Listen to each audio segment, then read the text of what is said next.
안녕하세요. 오늘 경상남도 학교 밖 청소년 입시 전략 특강 2부를 진행하게 된 진학 컨설팅 마유니 대표 강예은이라고 합니다. 반갑습니다.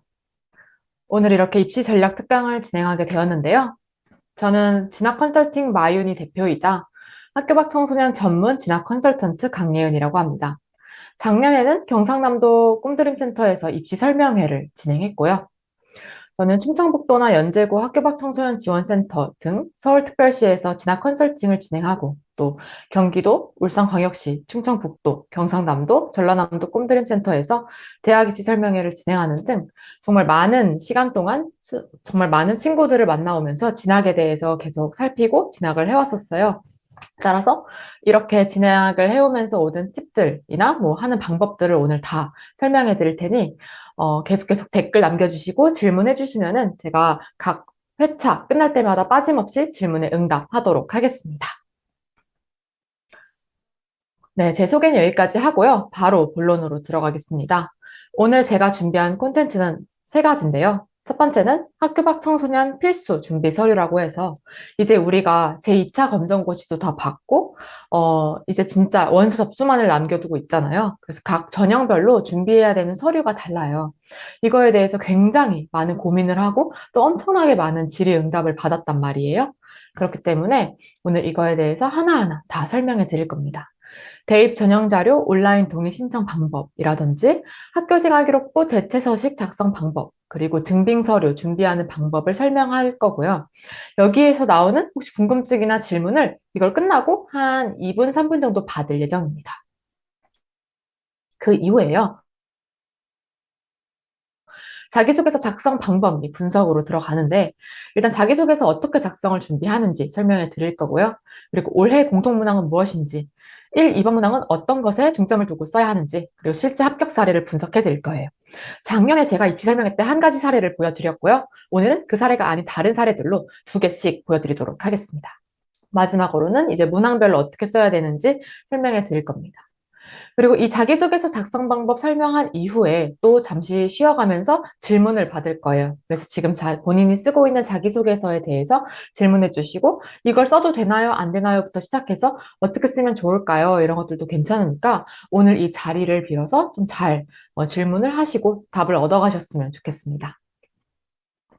마지막으로는 2023 대입 면접 준비 교육인데요.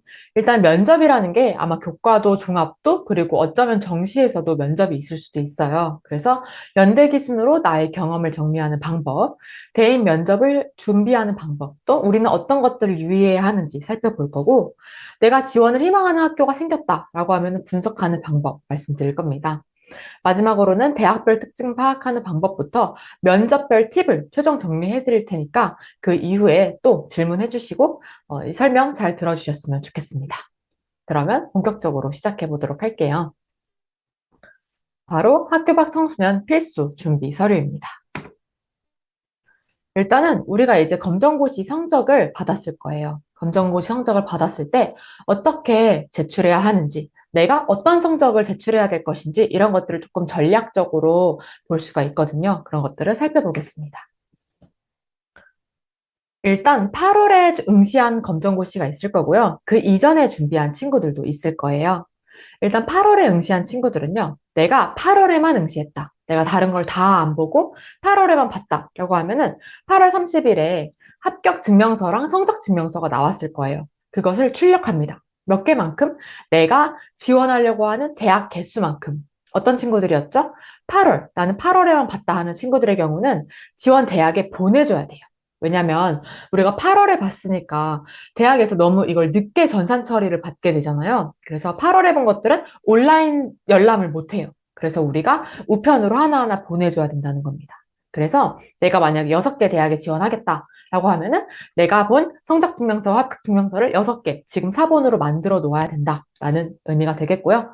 원서 접수를 하면은 입학 원서를 뽑을 수가 있어요. 출력할 수가 있는데 그거랑 같이 해가지고 대학교 입학처에 우편으로 보내줘야 된다라는 것을 꼭 기억을 해두셔야 되고요. 선생님, 저는 4월에 봤는데요. 선생님, 저는 작년에 봤는데요. 했을 경우에는요. 일단 대입 전형 자료 온라인 동의를 해야 돼요. 이건 어떻게 하냐? 제가 바로 설명을 해 드릴 거고요. 거기에 합격증 번호라는 게 있을 거예요. 합격증 번호를 메모를 해두고요. 그것을 원서 접수 당일에 그 온라인으로 원서 접수할 때 그것을 작성하게 되어 있습니다. 그것을 번호를 쓰세요라고 나와 있어요. 그래서 그런 것들을 써줘야만 된다라는 의미가 되겠습니다. 이해되셨죠? 선생님, 저는요, 8월에도 보고 4월에도 봤는데, 8월을 더 잘 봤어요. 하는 경우에는 8월 거를 그냥 제출하시면 되고요. 제공 동의하지 않고. 선생님, 저는 4월 거 둘 다 봤는데 8월 거 그냥 이번에 과학이 어려웠죠. 그래서 과학을 망쳤어요. 하는 경우에는 8월 거 굳이 안 내고 4월 것만 그냥 온라인 제공 동의하면 된다라는 의미가 되겠습니다. 그래서 각 대학마다 조금 중점으로 하는 대학 그 종류가 다르잖아요. 그래서 내가 만약에 8월 검정고시를 이것들을 더 잘 봤다 하면은 8월 걸 내는 게 전략적으로 현명하고요. 만약에 4월 거를 봤다라고 하면은 4월 거를 내는 게 현명한 게 되겠습니다. 그러면은 이제 대입 전형 자료를 어떻게 동의하는지 차근차근 설명드리도록 할게요. 먼저 대입 전형 자료라고 해서 조금 왜 이렇게 복잡해? 막막해? 라고 하실 수 있겠는데 그냥 깔끔하게 2017년에서 22년까지 검정고시 합격증명서랑 성적증명서라고 보시면 될 것 같아요. 그래서 설명드렸다시피 온라인 제공에 동의해야지만 제공이 됩니다. 그래서 만약에 4월 거를 봤는데 이 온라인 제공 동의를 하지 않잖아요. 그러면은 지원 대학에 말씀드린 것처럼 우편으로 하나하나 보내줘야 되는 그런 상황에 놓이게 돼요. 그러니까 꼭 이 온라인 제공 동의를 해야 됩니다. 그래서 우리는 언제부터 신청하느냐? 바로 이번 주 월요일부터 신청을 받고 있어요. 9월 5일부터 수시, 원접수에선 온라인 제공을 동의를 해줘야 되고, 정시 같은 경우에는 12월 26일인데, 우리가 이제 이번 주에 추석이 있죠. 그래서 저는 9월 8일까지는 온라인 제공 동의를 해놔야지만, 바로 다음 주에 있는 13일부터 있는 원서 접수에서 우리가 그래도 조금 막 허둥지둥하지 않고 차근차근히 이걸 할 수 있다라고 보시면 될 것 같습니다. 그래서 9월 5일부터 진행하고 있으니까 오늘 제가 설명해 드리는 거 잘 듣고 그런 다음에 하나하나 해보시면 좋을 것 같습니다. 먼저 한 10가지 정도의 스텝이 있어요. 제가 하나하나 설명을 해드릴게요. 첫 번째로는 나이스 대국민 서비스 홈페이지에 들어가야 됩니다. 나이스 대국민 서비스 홈페이지 중에서 우린 경상남도겠죠? 여기에 들어가면요. 바로 홈페이지 하단에 검정고시 바로가기라는 메뉴가 있어요. 여기 있어요. 그래서 이거를 클릭하면 뭐가 나오냐? 바로 내 검정고시 합격 정보가 있는 시도교육청을 클릭하게 되어 있어요. 그러니까 이제 경상남도 교육청을 클릭해야겠죠, 우리는. 그러면은 이제 하단에 대입 전형 자료라고 해서 이거를 클릭해야 됩니다. 여기 보면 공지사항, 안내사항, 자료 확인 및 신청, 제출 현황, 뭐 수신 대학 이렇게 다양하게 나와 있는데요. 이 중에서 우리는 자료 확인 및 신청을 눌러야 하고요. 그 다음으로는 이제 성명과 주민번호를 입력합니다. 여기까지는 쉬워요. 그래서 개인 식별번호 처리 동의에 체크하는 것까지는 쉬운데 뭐가 필요하냐? 바로 공동인증서라는 게 필요합니다. 공동인증서라는 거는 뭐냐? 이제 신분증이나 통장이나 도장을 지참해서 현재 거래하는 은행에 방문을 하면은 이제 공동인증서를 만들어줘요. 그 친구들 본인 명의로 된 게 있어야 되고요. 그래서 본인의 공동인증서로 로그인을 해야 되기 때문에 제가 서둘러서 오늘이나 내일 중으로 오늘은 은행이 이제 끝났겠네요. 끝나면 그러니까 내일 중으로 공동인증서 만들고 공동인증서 만들어지면은 이번 주 내로 이것을 조금 잘 지금 로그인을 할 수 있도록 해야 된다라고 보시면 되겠습니다. 그래서 여기까지는 이제 잘했다라고 하면요. 바로 다음 이제 합격증 번호 텍스트를 클릭해야 돼요. 자료 확인 및 신청에서 내가 내고 싶은 합격증 번호가 있을 거예요. 예를 들어 내가 올해도 받고 작년에도 봤는데 작년 걸 더 잘 봤어 라고 하면은 작년 거 합격증 번호를 클릭하는 게 맞고요. 올해 더 잘 봤다라고 하면 올해 합격증 번호를 클릭하는 게 맞습니다. 그래서 내가 내고 싶은 자료를 선택할 수 있고 그것들을 내면 된다라는 거고요. 여기에 1페이지가 합격증명서고 2페이지가 성적증명서예요. 요거를 합격, 연도나 회차, 성적 정보 올바른지 확인한 다음에 신청을 눌러주면 됩니다. 여기서 제일 중요한 건 뭐냐면요. 바로 제출 동의 확인 번호를 메모해 두는 거예요. 제출 동의 확인 번호. 그래서 제출 동의 확인, 제공 동의 확인 번호 여기 오른쪽에 있죠? 이것들을, 이걸 지금 막 K2023 이렇게 해가지고 조금 까다로워요. 그러니까 외우려고 하지 말고 그냥 메모장 같은 데 옮겨두시고 나중에 우리 다음 주에 원서 접수할 때 그때 이것을 기재해야 된다라고 100번 강조하고 싶습니다. 이걸 꼭 해놔야지만 우리가 다음 주에 허둥지둥하거나 우왕좌왕하는 일이 없을 거예요. 네, 그래서 일단 가장 궁금한 것들을 차근차근 풀어나가고 있는데요. 보통 검정고시의 경우에는 일단은 그 성적 제공만 잘 되면은 이제 교과 전형이나 종합 전형이나 논술이나 다 하나같이 괜찮게 이제 지원이 되니까 일단은 내가 성적을 받았으면은 빨리 이거를 제출 동의를 하거나 아니면 8월에 봤으면 합격 증명서, 성적 증명서를 내가 사본을 만들어 놔야겠다라고 생각을 해주시면 됩니다. 그럼 다음으로 바로 학생부 미보유자 대체 서식 작성 방법으로 넘어가 보도록 할게요. 일단 이것은요, 학생부 미보유자 대체 서식은 종합전형이나 혹은 올해 또는 내년에 정시전형을 쓰는 친구들에게 굉장히 필요합니다. 그리고 간혹가다 이제 미보유자 대체 서식, 그러니까 학생부, 생기부를 제출해라 라고 하는 곳에는 이것들을 이제 내게 될 거예요. 각 학교마다 좀 독자적인 양식이 좀 다르긴 하지만 가장 공통적인 거 중심으로 설명드리도록 하겠습니다. 일단 학생부 미보유자 대체 서식은요, 가장 의미 있었다고 생각하는 활동을 중요도 순으로 5개에서 10개까지 기재하게 되어 있습니다. 보통은 이제 5개에서 10개 정도 기재를 하게 되어 있고, 여기 보면은 중학교 졸업 시점부터 고등학교 졸업학력, 검정고시 합격일까지 기간 동안의 경험이라고 나와 있어요. 무슨 말이냐? 그러니까 내가 만약에 검정고시 합격을 8월에 했잖아요. 그러면은 8월 30일부터 3년을 거슬러 올라가요. 그래서 그때부터 지금까지의 딱 3년 정도의 기간 동안에 한 경험을 써야 된다라고 보시면 되겠습니다. 이해되셨죠? 그래서 내가 최대 5개라고 써있지만 보통의 학교에서는 10개까지 기재하라고 되어 있다라는 겁니다.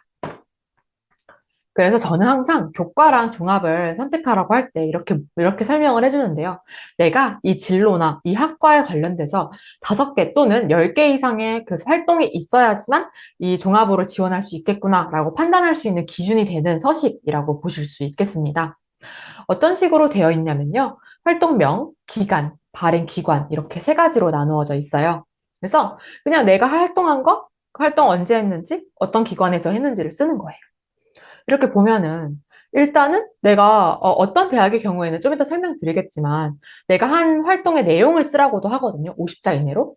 내가 어떤 활동을 했는지, 무엇에 관심이 있었는지, 이걸 위해서 어떤 노력을 했는지는 전혀 쓸 수 없게 되어 있어요. 그렇기 때문에 우리가 이것들 그래도 조금 양적으로 질적으로 부족한 정보일 수밖에 없겠구나라는 것을 일단 생각을 해두셔야 되고요. 그런 만큼 만약에 15페이지를 채우라고 하면 반드시 15페이지를 모두 채워야 된다. 이렇게 설명드리고 싶습니다. 그럼 바로 대체서식 작성 방법으로 넘어가 볼게요.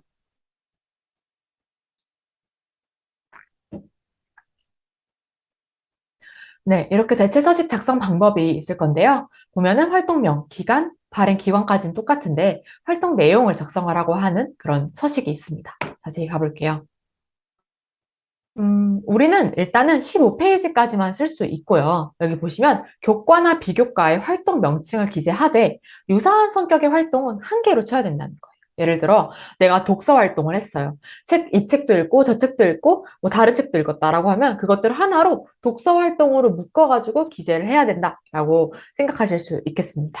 그래서 내가 한 활동을 다양하게 작성을 해야 되는 게 바로 대체 서식이구나 라고 생각해 주시면 되고요. 제가 이제 팁을 드리면 아마 오늘 이 2부를 보고 계신 분들은 거의 다 자기소개서랑 면접에 관심 있으신 분들이니까 대체 서식을 준비하고 계셨을 거라 생각을 하는데요.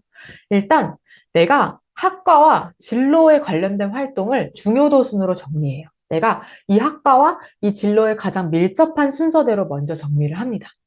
그런 다음에 고려해야 될 게 뭐냐? 대학에서 중요하게 여기는 인재상이 있어요. 차근차근 같이 볼 텐데 이것들을 중심으로 정리를 해야 돼요. 일단은 또 하나의 팁을 드리면요. 공적인 기관에서 만약에 내가 인증을 받았다라고 하면은 그 기관의 크기가 큰 것부터 적는 거예요. 예를 들어 대통령상도 받고, 뭐 국무총리상도 받고 라고 했다면, 지금 상장은 기재하면 안 되지만, 일단 대통령상부터 쓰고, 그 다음에 국무총리 이런 식으로 조금 품격이 낮아지는 순서대로 쓰는 게 우리한테 유리하다라는 거예요.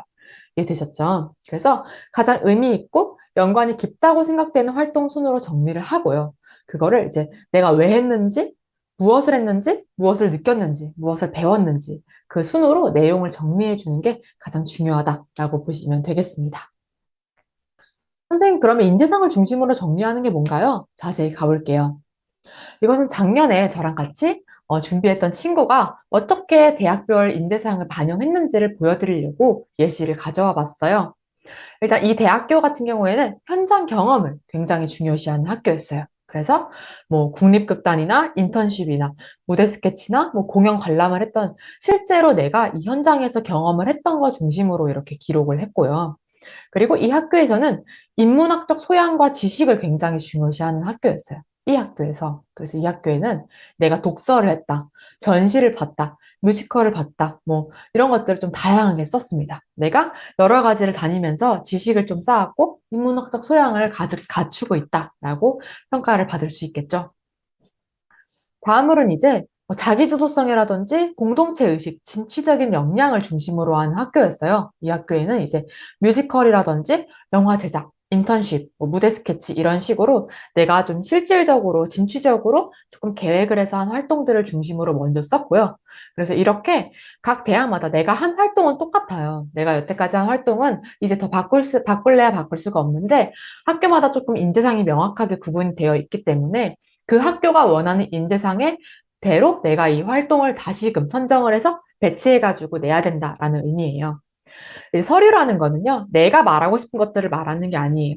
학교에서 원하는 대로 해줘야 됩니다. 그래서 학교에서 원하는 인재상이 있고요. 그래서 그거에 대해서 내가 맞춰서 활동도 배치하고 자기소개서도 작성하고 증빙 서류도 마련을 해야지만 나의 합격 확률이 더 높아진다라고 보시면 되겠습니다. 서류는 설득하는 자리라는 거 꼭 잊지 않으셨으면 좋겠어요. 대학교 인재상은요, 그렇게 학교 홈페이지 들어가면 자세히 나와 있습니다. 그래서 이 학교 예를 들어서 하나의 학교를 가져와 봤는데, 다양한 공동체 안에서 삶을 완성해가는, 그러니까 공동체 활동 관련된 걸 쓰면 좋겠죠. 자기소개서든 증빙서식이든. 그리고 융복합 분야를 개척한다라고 해서 작년에 이 친구도 이 분야와 저 분야를 엮어서 나는 이러한 사람이 되고 싶다라고 하는 그런 의미를 담아서 자기소개서를 작성했었습니다. 그래서 제가 팁을 드리자면요. 일단 거기에 있는 페이지는 최대한 꽉 채우는 게 좋아요. 뭐 강의를 들었다고 할 수도 있고요.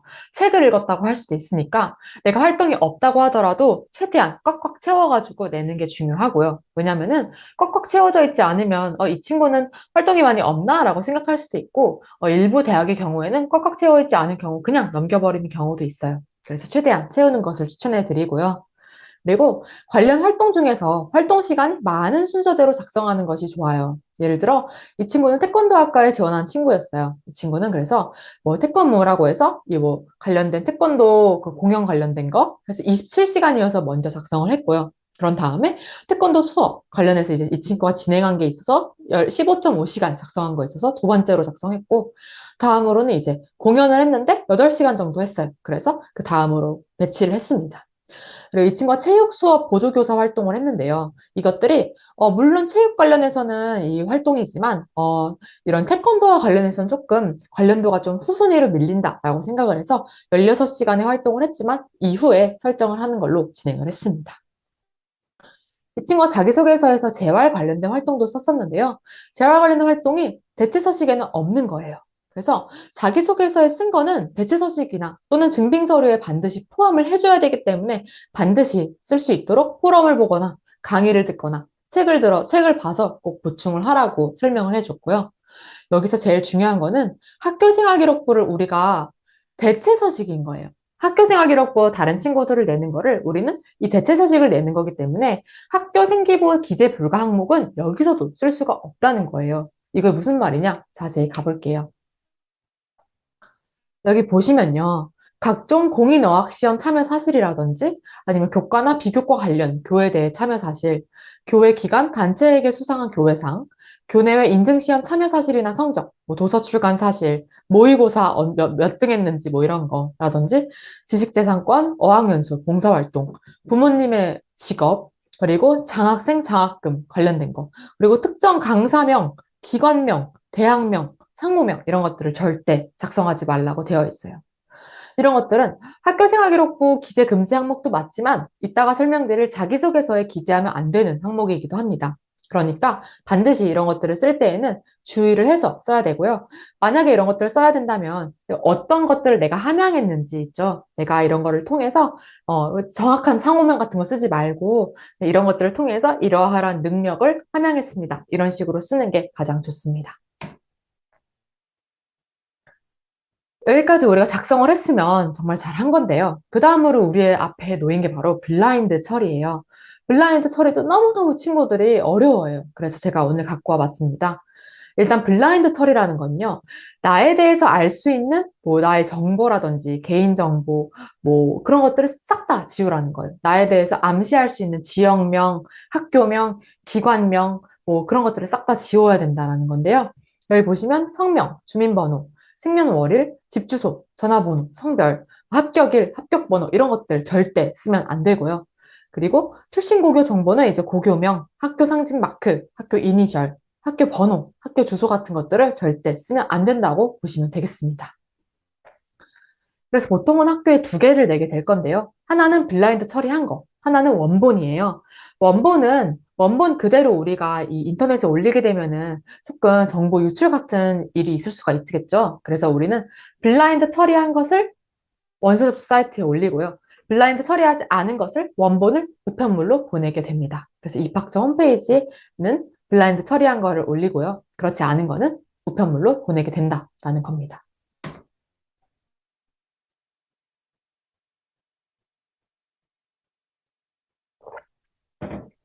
네, 다음으로는 이제 증빙서류 준비 방법으로 넘어가 볼게요. 우리가 종합전형을 준비할 때는 자소서 써야 되고요. 대체서식 준비해야 되고요. 그리고 증빙서류까지도 만들어야 한다라고 보시면 되겠습니다. 증빙서류는요, 아까 대체서식은 내가 조금 자기소개서에 쓰지 않더라도 조금 강조하고 싶은 것들 있죠. 그런 것들을 그냥 쓸 수가 있었어요. 그런데 증빙서류라는 것은 말 그대로 증빙입니다. 자소서에 작성한 경험은 최대한 포함해야 돼요. 이 증빙서류를 만드는 목적은요, 내가 이걸 자기소개에 썼는데 신뢰를 할 수가 없잖아요. 실제로 그게 맞는지를 보여주기 위해서 반드시 써야 되는 게 바로 증빙서류라고 보시면 돼요. 그래서 스캔 파일 업로드랑 우편 제출본 동일해야 되는 건 필수고요. 수료증이 없다. 예를 들어 제가 서포터즈 같은 활동을 했어요. 이걸 쓰고 싶은데 수료증이나 활동 확인서 양식이 없고 그냥 내 사진, 활동 사진이나 수료식 사진만 있는 거예요. 그런 경우에는 그냥 증빙 사진을 딱 첨부해버리면 그냥 그건 제외돼요. 사진만 첨부한 것들은 제외가 되기 때문에 반드시 활동 내역서 같은 증빙 서류가 있는지를 사전에 확인을 해봐야 됩니다. 그래서 만약에 없다라고 하면은 이번 주 중으로, 다음 주는 원서 접수잖아요. 그래서 이번 주 중으로 반드시 내가 활동했던 기관에 전화하셔서 저 이거 내려고 하는데 혹시 활동 확인서 형식으로 만들어 주실 수 있나요? 라고 해서 꼭 부탁을 해서 확인서 형식으로 그 기관에 직인 빡 찍어가지고 이걸 가지고 와서 제출을 해야 됩니다. 만약에 내가 이게 없다 싶으면은 아니, 활동 확인서 양식이 없을 수 있어요. 예를 들어, 비인가 대안학교 같은 경우에는 활동 확인서 양식이 따로 없거든요. 그럼 그 자리에서 만들어 주셔도 괜찮거든요. 그래서 활동 확인서, 뭐 제목, 뭐 했음, 그래서 이 친구는 뭐 했음, 이렇게 해서 구체적으로 써서 제출할 수 있도록 반드시 지금, 이번 주에 꼭 전화를 해보셔야 된다라는 의미가 되겠습니다. 모든 서류는 원본을 제출하는 게 맞아요. 근데 우리가 하나의 학교에만 지원하는 게 아니잖아요. 그리고 그거 다 내버리면은 어떡하겠어요. 그쵸? 그래서 사본을 만들었을 때 이 사본이 원본과 다름이 없습니다. 라는 원본 대조필을 받아가지고 꼭 그거 도장을 찍는 거거든요. 원본 대조필이라는 건 이게 정말 사본과 원본이 똑같습니다라는 그런 증빙이에요. 그래서 그걸 찍어가지고 내야 된다라고 보시면 되겠습니다. 제가 이 기타 사항 모집 요강에 있는 걸 그대로 가져와 본 거고요. 이 중에서 제가 꼭 이건 반드시 알고 있어야 된다라고 하는 것을 이렇게 써드렸어요. 그래서 설명해 드렸으니까 차근차근 읽어보시고 하시면 좋을 것 같습니다. 네, 이렇게 학교밖 성실한 필수 준비 서류에 대해서 설명을 드렸어요. 우리의 오늘 메인은 자기소개서랑 면접 준비이기 때문에 최대한 간략하게, 하지만 말씀드릴 수 있는 것들을 최대한 말씀드려자라고 해서 이 대입 전형 자료 온라인 동의 신청 방법이라든지 대체 서식, 증빙서류 준비 방법을 설명드렸고요. 지금부터 한 2분 정도 실시간 댓글로 질문을 조금 받을 거예요. 우리가 여러 가지가 있기 때문에 차근차근 지금 하나하나 나갈 거기 때문에 지금 실시간 댓글 제가 보고 있거든요. 그래서 하나하나 좀 작성해 주시면 좋을 것 같아요. 음, 한 2분 정도만 보고 넘어가겠습니다. 음. 네, 자소서에 소제목을 다는 게 플러스 요인이 될 수 있나요? 라는 질문이 들어왔는데요. 일단은 우리가 1번에 1500자를 써야 되고 2번에 800자를 써야 되잖아요. 그래서 저번에 개정되기 전에 비해서 훨씬 양이 늘어났어요. 그러다 보니까 소제목을 다는 거, 만약에 내 내용의 흐름이 완전히 바뀐다라고 하면 소제목을 달아주는 게 일단은 가독성에 조금 더 유리할 수 있고요. 내가 한 중간중간 한 반 정도를 끊어서 쓰겠다라고 할 때도 소제목이 유리할 수 있습니다. 왜냐면 그 문단을 나눠주는 게 아니면은 굉장히 길어지기 때문에 좀 짤막짤막하게 흐름이 바뀌는 중간에 끊어가지고 써주는 것도 괜찮고요. 만약에 소제목을 꼭 달아야지라는 강박관념이 있어서 막 무조건 달아야 된다라는 게 아니고 내 자소서의 흐름이 많이 바뀐다. 그런데 이거를 연결할 게 없다라고 하면은 소제목을 작성해주는 게 유리할 수가 있습니다. 네, 두 번째 질문은 두 번째 질문까지 설명드리고 넘어갈게요. 대학마다 자기소개서 양식이 다르게 되어 있진 않나요? 라는 질문이 있는데요. 대학마다 일단 공통문항이 1번과 2번이 있어요. 공통문항이 있고 이거는 모든 대학이 다 똑같거든요. 공통문항이 1번, 2번 있고 그 다음으로 이제 3번 문항이 대학교 자율문항인데 대학교마다 다 달라요. 어떤 대학은 지원 동기라든지 어떤 대학은 진로계획, 어떤 대학은 입학 후 학업계획 이렇게 다 다르거든요. 그래서 생각하실 때 1번, 2번은 대학교마다 다 똑같다. 그리고 마지막 3번이 다르다라고 보시면 되겠습니다. 네, 그러면 이제 바로 다음 자기소개서 작성 방법 및 분석 시간으로 넘어가 보도록 할게요. 자기소개서는 어떻게 작성해야 되는지, 그리고 공통문항, 아까 설명드렸죠? 공통문항은 무엇인지, 그리고 1, 2번 문항 작성법은 무엇인지에 대해서 지금 바로 넘어가 보도록 하겠습니다. 첫 번째로는 자기소개서를 어떻게 작성할 수 있는지, 자기소개서 작성 방법입니다. 일단은 자기소개서 경험을 30개 정도 제패 정리를 해요. 이 30개라는 건 너무 많죠. 그래서 내가 한 경험들을 그냥 다 정리를 해본다는 건데, 이 정리가 왜 필요하냐? 바로 내가 지금 1번, 2번, 3번이 있을 거예요. 우리가 앞으로 작성할 자소서에. 근데 내가 만약에 그냥 무턱대고 펜을 들고 쓰기 시작하면요. 이걸 썼다가 2번에도 쓰게 되고 3번에도 쓰게 될 수가 있어요. 그러니까 1번, 2번, 3번과 문항간 내용 중복을 피해야 되기 때문에 반드시 1번에는 이거 써야지, 이 흐름으로 써야지 라고 생각을 해두시고 배치를 해보신 다음에 2번 넘어가고 3번 넘어가고 이렇게 쓰는 게 좋습니다. 그래서 제가 첫 번째로 해야 될 것들은 내가 여태까지 한 활동들을 반드시 정리를 해봐야 된다라는 뜻이 될 것 같아요. 그래서 자기소개서를 쓰다 보면요. 아마 지금 쓰고 있는 친구들이 많을 건데요. 너무너무 내 자기소개서가 약간 볼품없어 보이고 이렇게 써도 되나? 막 이런 생각이 들 거예요. 누구나 다 그래요. 그러니까 그럴 때 친구들이 항상 유혹에 빠지는데 선생님 저는 막 어떻게 그뭐 다른 것도 좀 베껴와야 될까요? 좀 다른 것들을 좀 참고해야 될까요? 이렇게 하는데 아마 몇십 년씩 이 일을 한 사람들은 다 딱 보면 보일 거예요. 그러니까 입학사정관들도 이게 다른 친구 거를 쓴 건지 아니면 내 걸 쓴 건지가 바로 보이거든요. 그래서 구체적으로 진솔하게 쓰는 게 제일 중요해요. 그러니까 그냥 많은 것들 요구하는 게 아니다. 그냥 난 내 이야기를 한다라는 그런 신조를 가지고 차근차근히 내 얘기를 조금 생생하게 한다라고 생각해 주시고 쓰시면 좋을 것 같습니다. 보통 친구들이 많이 하는 실수 중 하나가 나열하는 거예요. 이 활동 다음에 이 활동을 했습니다. 이 활동 다음에 저 활동을 했어요. 이렇게 나열하는 경우가 있는데요. 그렇게 나열하기보다는 생생한 내 얘기를 한다라는 그 느낌 하나를 가지고 쓰는 게 가장 중요합니다. 이것만 되면은 반 정도는 썼다라고 보셔도 정말 무방해요. 다른 것들을 하려고 하지 말고 바로 내 이야기를 쓰면 됩니다. 자기소개서 공통문항으로 가볼게요. 일단 첫 번째는요. 1번 문항이 자신의 진로와 관련하여 어떤 노력을 해왔는지 본인에게 의미 있는 학습 경험과 교내 활동을 중심으로 기술해라 라고 나와 있습니다. 그래서 띄어쓰기 포함해서 1500자 이내예요. 1500자가 지금 보면 굉장히 많아 보이지만 흐름에 따라서 쓰다 보면은 터무니없이 적은 숫자라는 것을 알 수 있을 겁니다. 두 번째는요, 두 번째 문항은 타인과 공동체를 위해 노력한 경험과 이를 통해 배운 점이에요. 그래서 내가 원래는 막 나눔, 배려, 협력, 갈등 관리 이런 것들을 중심으로 쓰라고 했었는데요. 지금은 타인과 공동체를 위해 노력한 경험, 그것들을 통해 배운 점을 쓰라고 하는 겁니다. 1번, 2번에 대해서 어떻게 쓰는지 제가 자세하게 설명해 드릴 거고요. 3번 문항은 말씀드렸던 것처럼 각 대학마다 독자적인 자율 문항을 쓰고 있습니다. 그래서 지원 동기, 진로 계획 등 자율 문항을 한 개를 추가해서 활용하라고 나와 있어요. 1번 문항 작성법은요, 키워드가 바로 진로입니다. 진로. 그래서 이 활동을 내가 진로와 엮어서 생각하면서 큰 그림을 그려가고 있다라는 게 제일 중요해요. 1번 문항을 쓸 때 팁은요, 내가 가고자 하는 학과에 연관된 진로를 딱 직업을 설정하는 거예요. 내가 그냥 이 학과에 갈래요 라는 친구들이 많을 건데, 이거에 대해 설정을 해두면은 쓸 말이 많아지거든요. 그래서 지금부터 만약에 1번이 조금 내가 빈약하다라는 생각이 들면은 이 학과에 대해서 조금 진출 방향 같은 거 좀 찾아보고 직업을 하나 정한 다음에 저는 이러이러한 걸 하기 위해서 그 로드맵을 지금 한번 그려보시고 그걸 그대로 1번 문항에 쓰는 거예요. 그러면 아마 1번 문항을 채우는 게 조금 더 쉬워지고 또 전문적으로 쓸 수가 있을 겁니다. 그래서 진로와 전공, 활동, 이 연결고리를 중점적으로 기술을 해야 돼요.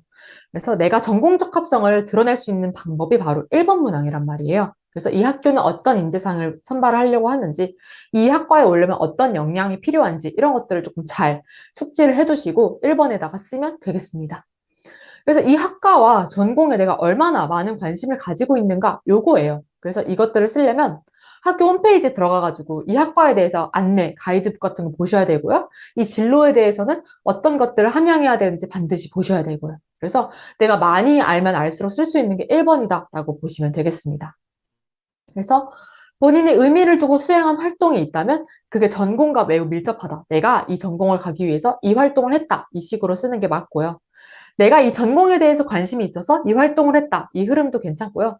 내가 정말 몰랐는데 활동을 계속 하다 보니까 이 전공으로 계속 이게 추려지더라. 예를 들어 심리에 대해서 정말 몰랐는데 심리에 대해서 알게 되고 상담 심리에 대해서 알게 되고 상담 심리에서 이제 청소년 상담 심리에 대해서 점점 구체화해가는 과정. 이 과정도 굉장히 좋습니다. 그래서 내가 한 활동이 많다 싶으면은 먼저 직업부터 딱 내가 이 진로는 이겁니다라고 명시하고 여태까지 한 활동을 설명하는 게 좋고요. 만약에 내가 아니다, 나는 여태까지 한 활동이 없어요, 선생님 하면은 저는 사실 뭐 이거에 대해서 점점 이 활동을 했더니 이걸 알아갔고요. 이 활동을 했더니 저거 알아갔어요. 해서 계속 이렇게 좀 파고들듯이 얘기를 하면 좋다라고 설명드릴 수 있겠습니다. 그래서 전공에 대한 관심이 활동으로 이어졌다라는 이 흐름이 중요할 것 같아요. 2번 문항 가볼게요. 2번 문항은 내가 타인과 공동체를 위해 적극적으로 행동한 경험을 작성하라는 겁니다. 그래서 이 2번 문항은요, 1번 문항과 달리 친구들이 조금 어려워해요. 왜냐면은 내가 그냥 한 활동 쓰는 1번 문항과 달리 2번 문항은 내가 타인과 공동체를 위해 무엇을 했는지 요거란 말이에요. 그래서 친구들이 약간 조금 부끄러워하면서 조금 힘들어하는 경향이 있고요. 그리고 타인이 한 것들을 좀, 다른 친구가 한 경험들을 좀 쓰는 경우가 많습니다. 하지만 이 2번 문항의 포인트는요, 바로 구체성이에요. 바로 내가 한 걸 쓰는 거거든요. 그래서 다른 사람이 아닌 내가 한 경험을 명확하게 드러내야 되고요. 구체적이면 구체적일수록 매력적인 자기소개서라고 볼 수 있어서 그냥 내가 한 경험을 다른 사람한테 설명한다? 이런 식으로 보고 쓰는 게 맞아요. 선생님, 그러면요, 타인과 공동체를 위해서 뭐 봉사를 해야 되나요? 저는 그런 게 없어요. 하는 친구들의 경우 괜찮아요. 활동 자체가 특별한 학생을 선발하는 게 아니라요. 그 안에서 무엇을 진정으로 배우고 느꼈는지가 바로 평가의 척도라고 보시면 돼요. 제가 이따가 사례 설명해 드리겠지만 그 친구는 정말 한 활동에 아무것도 없어가지고 썼는데 이런 식으로 써도 된다라는 것을 보여드리기 위해서 하나를 갖고 왔거든요. 그걸 같이 설명하면서 차근차근 보여드리겠습니다. 이게 인성 영역을 평가하는 문항이지만요. 절대로 아름답고 감동적인 얘기를 들으려고 하는 게 아니에요. 계속 설명드린다시피 서류라든지 자소서는 설득하는 자리이기 때문에 내가 왜 이 학과에 선발되어야 되는지를 근거를 들어서 설득한다라고 보시면 돼요. 그러니까 감동적인 얘기 하려고 하지 말고 활동을 통해서 진정으로 내가 무엇을 느꼈는지 이런 것들을 진지하게 고민을 해봐야 된다라는 의미가 되겠습니다. 맞습니까? 그러면 바로 1번, 2번 이렇게 뭐 작성 방법 설명해 봤자 이게 잘 와닿지도 않고 그럴 거예요. 바로 설명, 합격 사례 분석으로 들어가서 합격 사례랑 같이 차근차근 설명해 볼게요.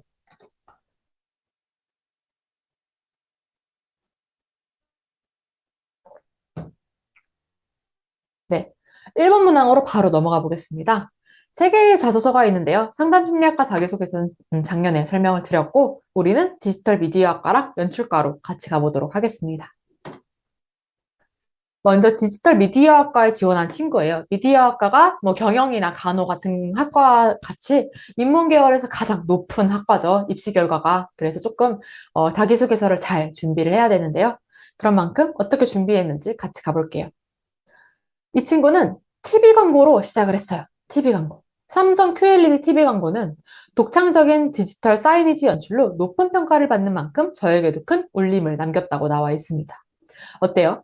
뭔가 포럼 같은 거, 뭐 구체적인 거, 좀 독창적인 거, 뭐 이런 거 써야 될 것 같지만 이 친구는 일단 TV 광고로 시작을 한 거예요. 내가 이 광고를 보고 아, 나도 저런 거를 만들어 보고 싶다라고 생각을 했다고 합니다. 기존에 다니던 특성화 고등학교에서 교육의 부족함을 느낌과 함께 콘텐츠에 대한 진로를 확고히 하게 되어 학교를 나왔대요. 지금 이 친구는 원래 세무고등학교에 다니고 있었거든요. 그런데 이 세무고등학교에 다니고 있었던 거를 내가 미디어 쪽으로 가야겠다라는 생각에 지금 학교를 나왔다는 거예요.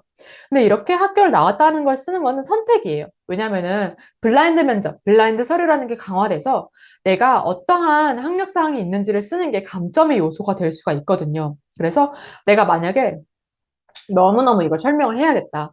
내가 이 진로를 왜 가지게 되었는지를 말을 해야 되겠고, 왜 내가 자퇴를 했는지를 설명하지 않고는 너무 불안하다 하는 경우에는 선택해서 작성하시면 되겠지만, 저는 이걸 넣으라고 추천해드리지는 않습니다. 왜냐면은 이게 그냥 나의 설명일 뿐인데도 나에 대한 그런 정보라는 이유만으로 감점이 될 수 있기 때문에 이것들을 저는 학교를 나왔다라는 것들은 선택이다. 하지만 안 넣는 것을 추천한다라고 설명드릴 수 있겠어요.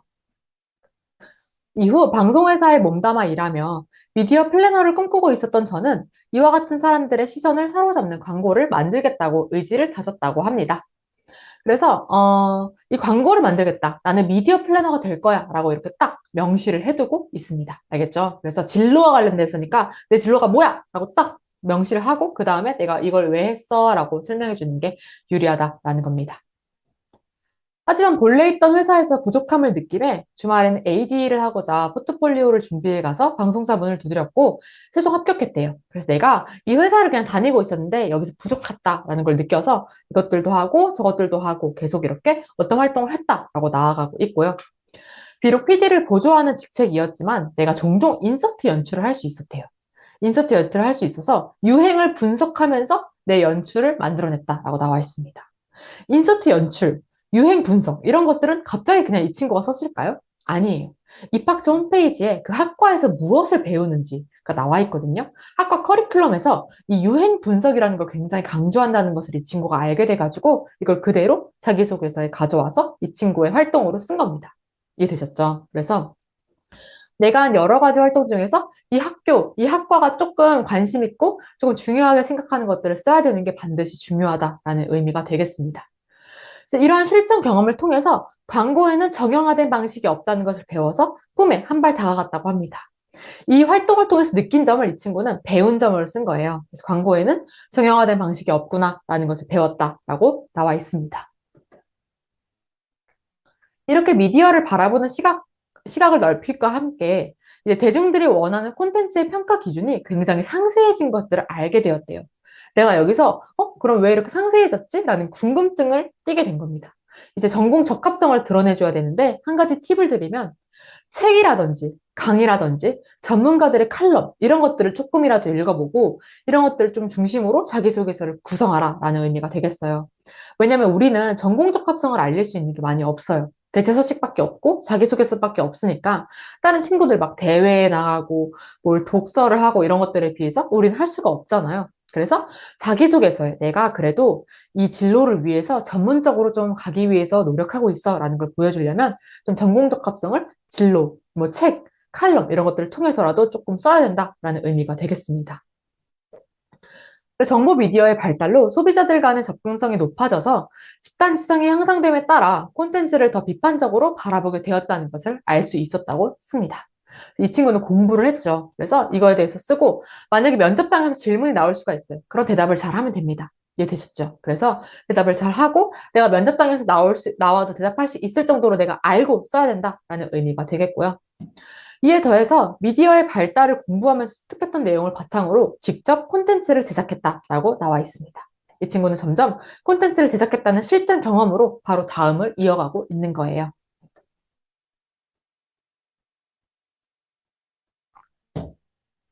그 결과 예상과는 다르게 화려한 것들이 좀 중심으로 이 사람들이 이목을 끌 수 있다고 생각을 했었는데 그 대중의 이목을 끄는 것은 오히려 자연스럽다는 것, 자연스러운 것이라는 걸 깨달았다고 합니다. 뭐를 통해서? 통계.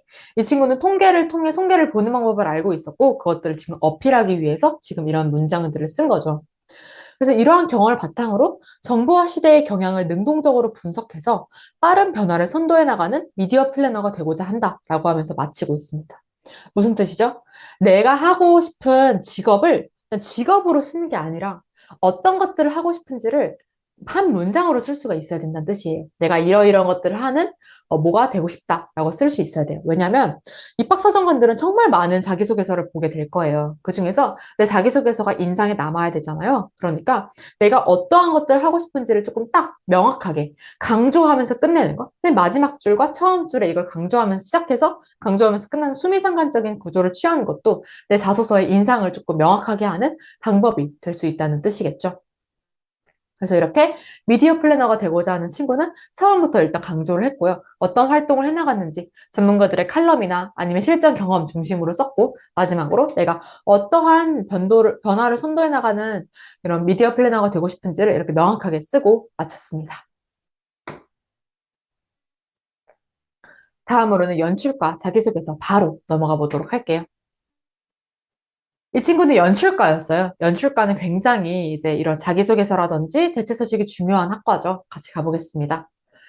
악마 선생을 부르고 노래에 맞춰 춤추는 연극, 영지는 저에게 평범과 보통이 누구에게 맞춰진 것인지에 대한 질문을 던졌대요. 평범과 보통? 도대체 무슨 얘기를 하려고 하지? 바로 넘어가 볼게요. 그래서 그 질문은 누군가 규정한 평범에 몸을 구겨넣는 저를 일깨웠다고 해요.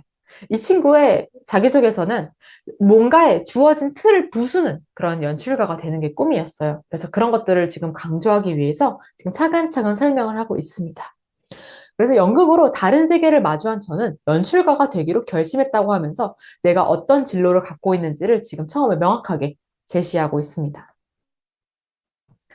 매일 국립극단 연극을 기다리던 저는 청소년 17인을 모집한다는 공고를 보고 곧바로 지원을 하게 됐다고 합니다.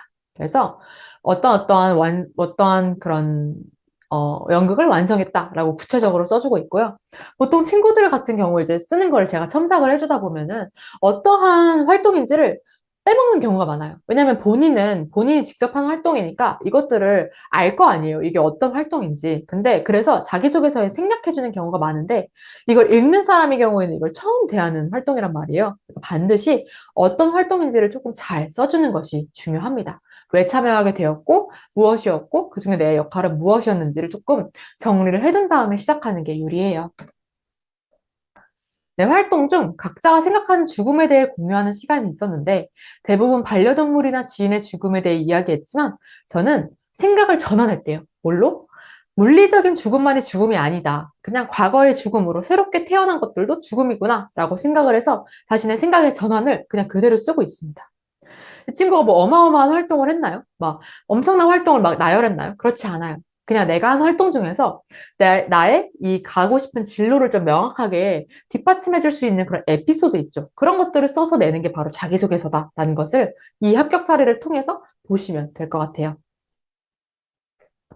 그래서 이렇게 한번 방향을 틀자 예술의 죽음부터 언어의 죽음, 죽음의 정의를 재정립해보다는 의견이 쏟아져 나왔고 내가 내 발상의 전환으로 인해서 다른 사람들이 온통 다 새로운 정의를 생각해보게 됐다라는 그런 의미가 되겠죠. 그래서 고정된 관념에서 벗어난 질문을 통해서 사람들을 생각하게 만드는 사람이 되고 싶다. 그래서 그런 연극을 연출하는 연출가가 될 거야 라고 말을 해주고 있습니다. 이해되셨죠?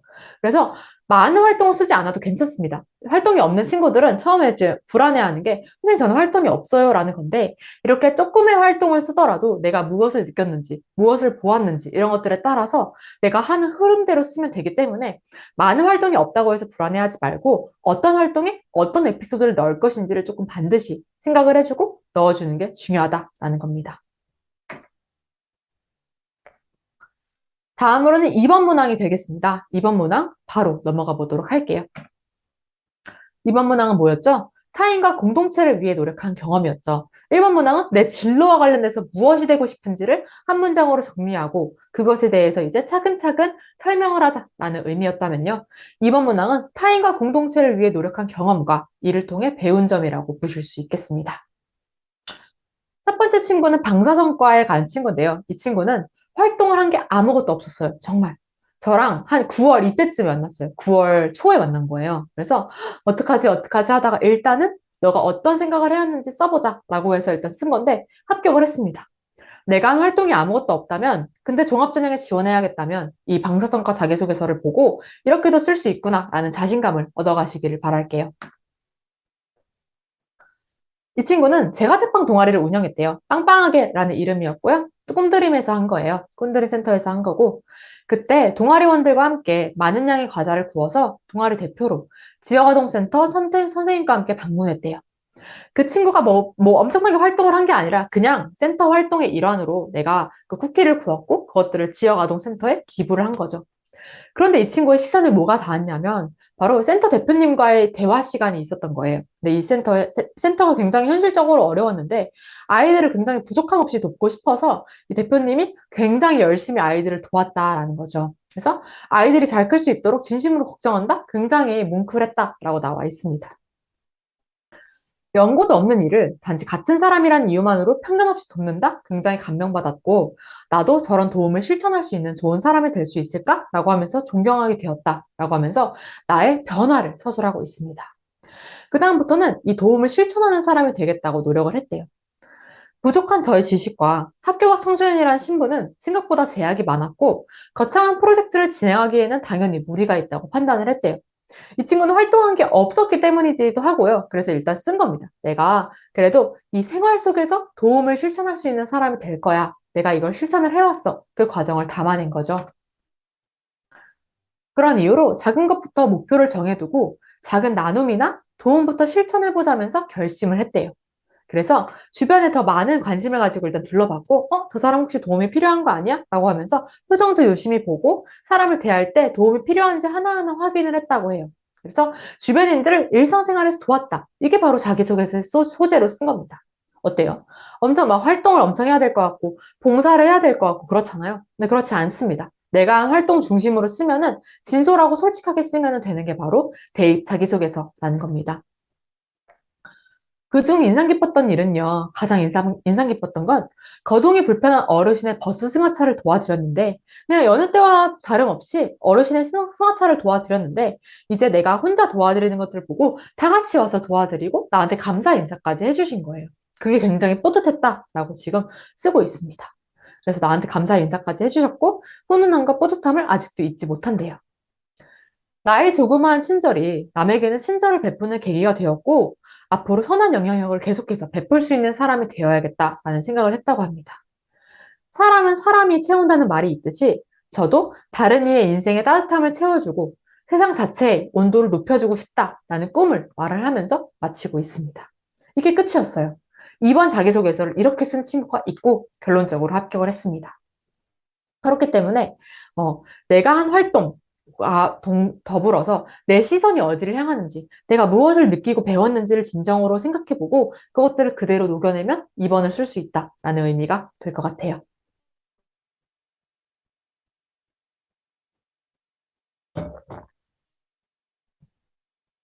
다음으로는 연출과 자기소개서 보여드리겠습니다. 연출가는요, 아까 1번에 보여드렸던 그 연출가 친구예요.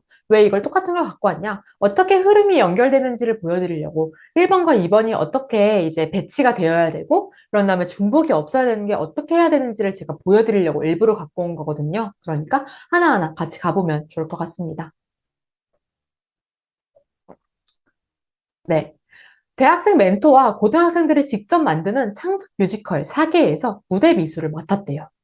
이 친구는 미술을 열심히 하던 친구여서 처음 무대를 접한 거예요. 그래서 내 경험을 바탕으로 디자인을 했는데 이게 그냥 개인 작업이었다는 걸 깨달은 거예요. 그냥 내가 연습실에서 연습을 봤는데 너무 무대가 개인 작업일 뿐이었구나. 무대는 함께 만들어가는 거였는데 나 혼자서 한 작업이었구나 라는 것을 깨닫게 된 거예요.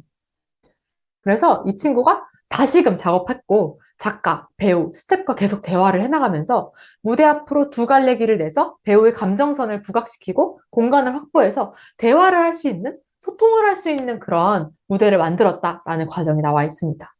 이 친구가 왜 이걸 썼을까요? 연출과 관련된 거 다큐를 보거나 강의를 보거나 책을 보면요.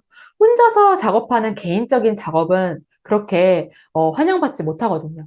다른 그런 스태프들과 배우와 작가와 함께 소통할 수 있는 연출가의 역량이 굉장히 중요하기 때문에 이것을 강조하기 위해서 2번을 이렇게 구성을 했습니다. 만약에 내가 너무 못하겠다, 너무 못 쓰겠다라는 생각이 들면 내가 가고자 하는 그 진로에 대한 책을 좀 읽어보세요. 책을 읽어보다 보면은 어떠한 역량이 필요한지가 좀 자세하게 항목화되어 있을 텐데 그것에 이제 영감을 받아서 쓸 수 있는 겁니다. 연출가는 소통이 필요하구나. 그럼 내가 소통을 중심으로 2번을 써야겠구나 라는 생각을 하고 쓸 수 있다라는 건데요. 그래서 이 과정에서 무대를 함께할 누군가와의 호흡이 대한 고민이 좋은 작품을 만든다는 것을 배웠다고 나와 있습니다. 그래서 다른 이와 함께 호흡하는 것 너무 중요하구나 라고 생각을 한 거죠.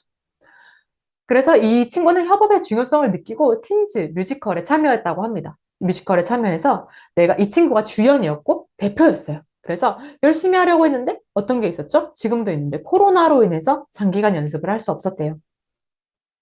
점점 의지가 떨어지는 팀에게 저는 비대면 노래 커버 영상 제작을 제안했대요.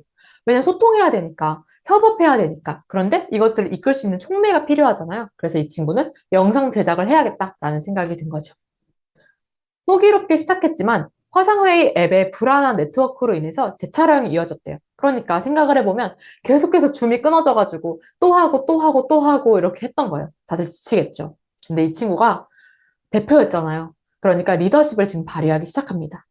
팀을 이끄는 저마저 지칠 수 없다고 생각했고 중간중간에 우리 이만큼 왔어 라고 하면서 촬영된 모습을 보여주면서 우리가 여태까지 해낸 만큼 앞으로도 해낼 수 있어. 뭐 조금만 더 하면 돼. 이런 식으로 모두를 다독였다고 합니다. 그래서 완성된 영상의 퀄리티가 굉장히 좋았고 공식 홍보 영상이 되었다라는 거. 그래서 뭐 단단한 작품을 제작하기 위해서 협업을 필수적인 요소임을 깨달았고 대화를 통해서 작품을 완성하는 플라톤처럼 저도 이렇게 협업을 중요하게 여기는 연출가가 되어야겠다라고 마음을 먹었다면서 이번 문항을 끝내고 있습니다. 어떤가요, 여러분? 1번과 2번 문항을 지금 두 개씩 보여드렸는데, 엄청나게 거창한 활동이 있어야 된다? 절대 아니죠. 그러니까 지금 있는 활동들로도 충분히 이러한 것들을 만들 수 있다라는 거고요. 그렇기 때문에 2번 문항과 1번 문항을 쓸 때 제일 중요한 것 첫 번째는 흐름, 겹치지 않게, 중복되지 않게 하는 거 중요하고요. 두 번째는 이 활동에서 저 활동으로 넘어갈 때 조금 연결고리 같은 게 좀 없을 수가 있어요. 그냥 갑자기 A 활동하고 B 활동을 쓰다 보면은 나열식으로 느껴질 수가 있거든요. 그럴 때에는 책을 읽었다. 내가 이걸 했는데 책을 읽다 보니까 그런 거죠. 이제 책이나 강의 같은 걸로 이제 흐름을 이어가는 건데 A 활동을 했는데 이것에 대해서 더 알고 싶어서 책을 읽었더니 책에 이러이러한 활동이 있더라. 그래서 내가 이러한 역량을 함양하기 위해서 이 활동을 했다라고 하면서 자연스럽게 넘어갈 때 책이나 강의 같은 걸 쓰면 좋습니다. 그래서 책이나 강의는 일단 읽어두고 내 자소서의 흐름이 너무 끊겼다 싶을 때 그럴 때마다 책이나 자소서를 넣어주는 게 중요하다라고 생각하시면 되겠습니다. 네, 그렇게 1번 문항, 2번 문항에 대해서 지금 보여드렸습니다. 일단 지금 질문해 주시면 되고요. 지금까지 오게 된 Q&A 바로 들어갈게요. 일단 대체서식을 작성할 수 있다면 학생부 종합전형으로 지원해 볼 수 있다는 얘기죠? 맞습니다. 일단 대체서식을 작성할 수 있는 활동들이 적어도 5개는 있어야지만 종합전형을 지원할 수 있다. 그게 유리하다라는 거고 대체서식을 지금까지 준비해 왔다면 당연히 준비를 하고 종합전형에 지원할 수 있겠죠? 네. 24년도 입시부터는 자기소개서가 폐지된다고 하는데, 그러면 학교밖 청소년들은 어떤 부분을 중점적으로 준비하도록 지도하면 도움이 될까요? 일단은 맞습니다. 내년부터는 자기소개서가 폐지됩니다. 그래서 대체 서식을 중심으로 해야 돼요. 우리는 이제 낼 수 있는 게 교사 추천서도 없고 자기소개서도 없어요. 우리는 대체 서식과 증빙 서류 이 두 가지만 있는 건데요. 그래서 우리가 이제 내년도 입시를 준비한다라고 하면은 올해부터 준비해서 청소년 생활기록부가 있어요. 센터에서 발급을 해줄 수 있습니다. 꿈드림 센터에서. 그래서 청소년 생활기록부는 센터에서 활동한 내용을 다 담을 수 있는 서류예요. 그냥 우리가 생활기록부 학교에서 하는 것처럼 똑같이 센터에서 하는 거 넣을 수 있거든요. 거기 있는 것들은 모조리 인정이 돼요. 왜냐하면 공식적인 기관에서 인정한 서류라는 뜻이에요. 그러다 보니까 선생님 저는 내년을 준비해요. 근데 종합전형을 준비해요. 하는 친구들은 반드시 지금부터 청소년 생활기록부를 준비를 해야 되고요. 그걸 준비하고 하면서 대체 서식이랑 증빙 서류를 완벽하게 조금 채울 수 있게끔 해야 된다라고 보시면 되겠습니다. 자기소개서가 없어지는 건 우리한테 약간의 불리하게 작용할 수 있기 때문에 지금부터라도 굉장히 많은 활동을 좀 중점적으로 해야겠다라고 생각하시는 게 중요합니다. 네. 세 번째 질문이죠. 자기소개서 샘플이 있으면 실제적으로 참고하는데 도움이 많이 될 것 같습니다. 네, 제가 두 개씩 보여드렸는데 도움이 많이 되었으면 좋겠습니다. 네, 네 번째 질문입니다. 요즘 취업 관련 자기소개서를 제출할 때는 개인의 특성을 녹여내되 특정인임을 유추할 수 있는 내용이나 개인 정보가 드러나지 않게 작성해야 한다는 말이 많은데 대학 입시를 위한 자기소개서도 비슷한 추세일까요? 감동이 중요하지 않다는 말씀에서 일부분 이해가 되기는 합니다. 또한 자기소개서에 절대 넣지 말아야 할 내용이나 좋지 않은 자기소개서의 예시가 있을까요? 라는 질문이 나왔는데요. 일단은 제가 처음에 설명드렸던 거 있죠. 학교 생활기록부에 쓰면 안 되는 그런 말들, 뭐 부모님의 직업이라든지 어학연수, 장학금, 상장 이런 것들을 학교 생활기록부에 쓰면 안 되는 것들은 자기소개서에 쓰면 안 되고요. 증빙서류에도 쓰면 안 됩니다. 그래서 예를 들어 그런 게 있어요. 우리 아빠가 경찰이에요. 그래서 내가 경찰행정학과에 지원을 합니다. 그런 것들도 부모님의 직업에 대해서 어느 정도는 이제 뭐 이 친구가 뭐 자랑하려고 한 것도 아니고 그냥 내가 계속 보고 자라왔기 때문에 쓴 거잖아요. 하지만 이런 것들도 조금 감점이 될 수 있다라는 겁니다. 그래서 가족관계, 우리 엄마, 아빠에 대한 얘기는 최대한 빼는 게 좋고요. 그리고 뭐, 장학금을 받았다, 뭐 어떤 기관에서 뭘 받았다, 이런 것들도 나에 대해서 유추할 수 있는 내용이기 때문에 내 정보가 담긴 것들은 최대한 빼는 게 좋습니다. 최대한 빼는 게 좋고, 이런 것들 하면 5%에서 15%, 최대한 30%까지 감점이 되는데, 선생님 뭐 5% 감점되는 게 뭐 별로 아닌 것 같은데요? 라고 하는데요. 종합전형은요, 굉장히 촘촘해요. 굉장히 1단계 통과한 친구들이 촘촘한데, 촘촘한다는 거는 성적 같은 거를 많이 보지 않으니까, 정량적인 지표보다는 정성적인 거를 볼 거 아니에요. 그래서 굉장히 촘촘하게 있는데, 자소서에서 감점을 당해버려. 그러면 합격할 수가 없겠죠. 그렇기 때문에, 최대한 내 학력, 인적사항, 가족, 뭐 부모님, 이런 것들에 대한 정보가 담긴 것들은 좀 쏙 빼고, 내 활동이 뭐였는지, 무엇을 배우고 느꼈는지를 중심으로 내가 왜 이 진로를 가고 싶어 하는지를 중심으로 쓰는 게 굉장히 중요합니다. 너무 좋은 질문 해주셨어요. 다음, 개인정보는 블라인드 하라고 했는데 학교 밖 청소년을 표기한 이유는 활동이 너무 없어서일까요? 이 친구는 불안해했어요. 내가 학교 밖 청소년이라는 것들을 반드시 설명을 해야 될 것 같다. 왜냐면은 내가 세모고등학교에서 자퇴를 했는데 이런 것들을 왜 이 진로를 틀게 되었는지를 조금 명확하게 설명하고 싶다라고 생각을 해서 본인 선택하에 이것들을 쓴 거고요. 제가 그래서 이걸 같이 말씀드린 거예요. 내가 일단은 개인정보를 쓰지 않았으면 좋겠어요. 하지만 너무 불안해. 내가 왜 나왔는지를 설명해야겠어. 라고 하는 경우에만 쓰는 걸 추천드린다고 처음에도 설명을 드렸고요. 이 친구는 내가 왜 자퇴를 했고 방향을 너무 틀은 케이스였잖아요. 세모 쪽에서 바로 미디어 쪽으로 튼 케이스였어가지고 내가 설명을 해야겠어요, 선생님 했기 때문에 작성했다라고 보시면 되겠습니다. 네, 개인정보가 계속 표기되고 있네요는 이 친구가 낼 때에는 그 경기문화재단에서 문화재단으로 그 표기를 지워서 냈고요. 제가 보여드릴 때 어떤 식으로 할 수 있는지를 보여드리기 위해서 낸 겁니다. 그렇기 때문에 개인정보는 계속 제가 그 설명을 위해서 지금 함께 보여드린 것 뿐이지 개인정보는 계속 빼야 된다고 계속 강조하고 있습니다. 그래서 어떤 대학들의 경우에는 올해부터 자기소개서를 폐지한 대학들이 많아요. 그러니까 좀 찾아보고, 내 모집 요강에 다 나와 있거든요. 그래서 내가 어떻게 준비를 해야겠구나라고 생각을 해주시는 게 좋고, 자기소개서는 13일부터 17일까지 정도 그 원서 접수 기간보다 조금 더 받아요. 한 19일까지 온라인으로 제출을 하면 되기 때문에 조금은 그래도 여유가 있다. 그래서 우리가 13일 다음 주까지 딱 완성해야 되는 게 아니라 그래도 한 17일, 16일까지만 완성을 하면 된다라는 생각을 가지고 조금 천천히 작성해도 괜찮습니다. 아시겠죠? 그래서 내가 그래도 차근차근 자기소개서를 지금부터 써봐도 됩니다. 아까 쓴 친구 보면은 지금부터 쓴 친구가 많았어요. 그러니까 지금부터 차근차근 써도 되니까 용기를 가지고 해보셨으면 좋겠습니다. 네, 그러면 이제 질문은 이제 나중에 통합 Q&A 때 받도록 하고요. 바로 마지막 면접 준비 교육으로 넘어가 보도록 하겠습니다. 우리가 앞으로 대학에 될 면접은 교과 전형을 준비하는 친구도 종합 전형도 어쩌면 정시전형에서도 교육학과 쪽은 면접이 있어요. 그래서 면접 준비를 어떻게 해야 되는지 차근차근 설명해 드리도록 하겠습니다. 일단 면접은요, 개별 면접이 있고 집단 면접이 있어요. 이거의 특징에 대해서 차근차근 처음에 설명드리고 넘어가 보도록 할게요. 개별 면접은 뭐냐? 앞에 면접관들이 쭉 앉아 계시고 저 혼자 들어가는 거예요. 나 혼자. 저 혼자 들어가고 다른 지원자들과는 같이 들어가지 않아요. 그래서 비교 대상이 없어. 내가 하나의 질문이 들어오면 내가 대답만 하면 된단 말이에요. 그래서 편하게 답변을 할 수 있긴 한데 굉장히 깊이 있는 정보를 물어봅니다. 그래서 꼬리에 꼬리를 무는 질문 있죠. 내가 이걸 했습니다. 그러면 어떤 걸 했나요? 이거에 대해서 뭘 느꼈나요? 이런 것들을 계속 물어볼 수가 있다는 거죠. 그래서 깊이 있는 정보 탐색에 굉장히 대비를 해야 되고요. 질의응답을 통해서 내 개인의 성격, 태도, 동기, 가치, 이러한 다양한 특성을 관찰할 수가 있는 게 바로 개별 면접입니다.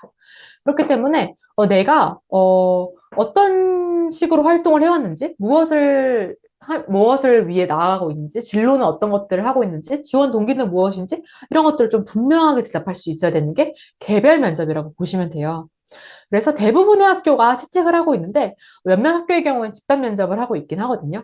그래서 내 인성이라든지 능력, 이런 것들을 평가할 수 있는 게 바로 개별 면접이다라고 보시면 되겠습니다. 그래서 내가 혼자 들어가서 말하니까 비교가 되지 않겠네?